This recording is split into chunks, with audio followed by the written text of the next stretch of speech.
Halo My Daddy Kids. Hari ini Daddy akan membacakan cerita buat My Super Kid.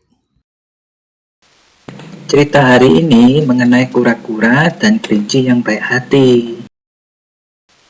Di suatu hutan tinggallah seekor kura-kura. Ia dikenal sebagai kura-kura yang baik hati. Sehari-hari ia selalu menjaga dan merawat kebun sayurnya.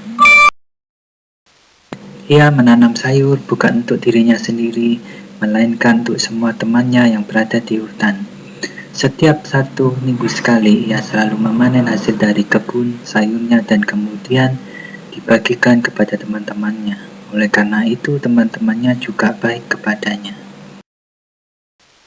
Suatu hari ketika hari memanen sayuran tiba, di pagi buta ada seorang temannya yaitu kelinci mendatangi rumah kura-kura karena berminat untuk membantu kura-kura memanen sayuran. Temanku, kura-kura, apakah hari ini adalah saatnya memanen sayuran? Tanya kelinci. Ya betul kelinci, ada perlu apa pagi-pagi sekali kau sudah menemuiku? Ujar kura-kura. Jika kau mengizinkan, aku ingin membantumu untuk memanen sayuran, jawab kelinci. Ya, tentu saja temanku, kura-kura mengizinkan. Lalu kura-kura masuk ke dalam rumah untuk mengambil perlengkapan memanen.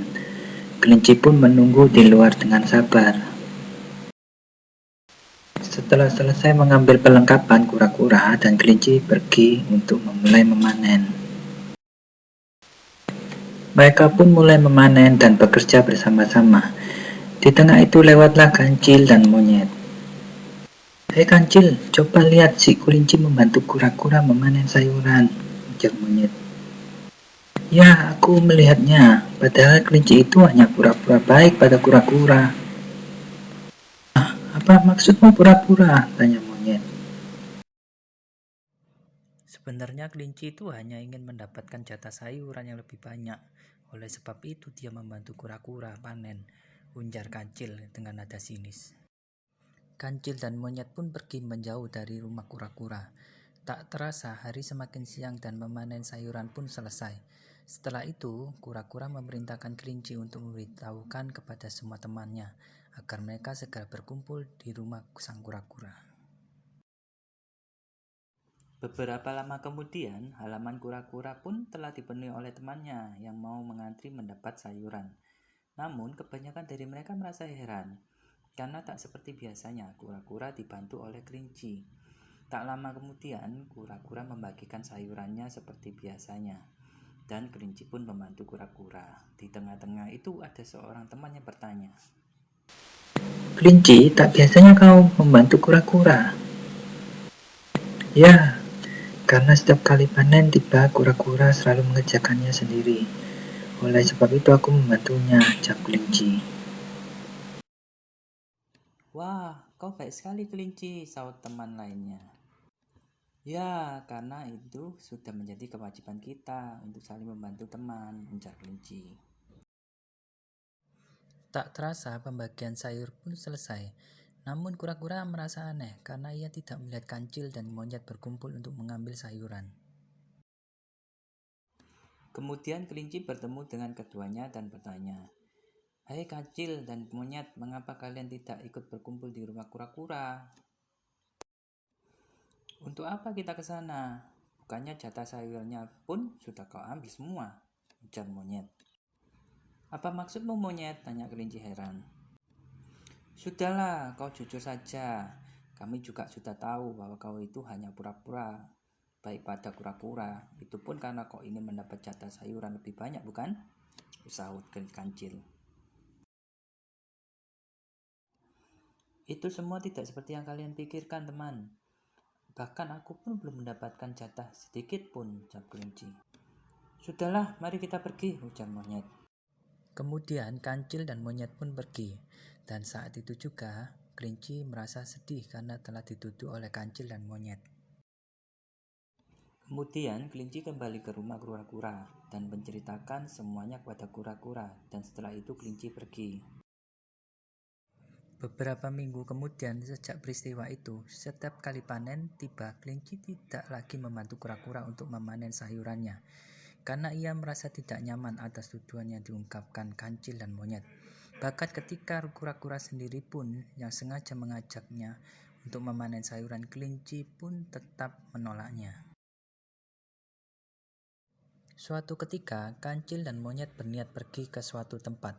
Di tengah perjalanan, tiba-tiba mereka terperosok ke dalam lubang sedalam 2 meter. Dan ternyata itu adalah lubang yang sengaja dibuat oleh para pemburu yang ingin menjebak hewan buruan. Mereka pun kaget dan terus berteriak minta tolong. Kemudian kelinci lewat dan mendengar teriakan mereka. Ia terus menyusuri dari mana asal suara itu muncul. Lalu ia melihat bahwa kancil dan monyetlah yang berteriak minta tolong. "Wahai temanku kancil dan monyet, apa yang sedang kalian lakukan di dalam lubang?" tanya kelinci. "Tolong kami, kelinci. Kami terperosok dalam lubang jebakan ini," ujar kancil. "Tentu saja, kancil. Kalian tunggu sebentar. Aku akan mencari alat untuk mengeluarkan kalian," jawab kelinci. Sementara itu, kelinci berlari mencari alat untuk menyelamatkan kancil dan monyet.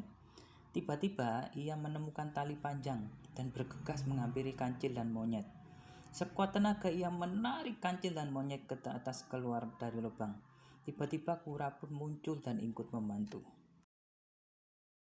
Setelah beberapa lama, kancil dan monyet pun terangkat ke atas. "Untunglah kalian selamat," ujar kelinci. "Terima kasih, kelinci, karena kau telah menyelamatkan kami berdua," sahut kancil. "Tentu saja, temanku, tapi kalian juga harus berterima kasih kepada kura-kura karena ia juga membantuku," ujar kelinci.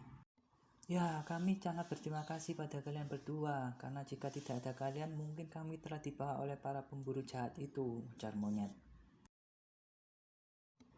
"Tetapi sebelumnya kami minta maaf karena dulu kami telah menuduh kau kelinci," ujar kancil dengan sangat memohon.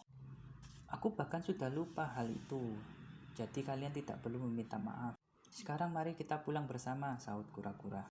Kemudian mereka pun pulang bersama-sama, dan setelah peristiwa itu mereka pun bersahabat dan hidup rukun selamanya.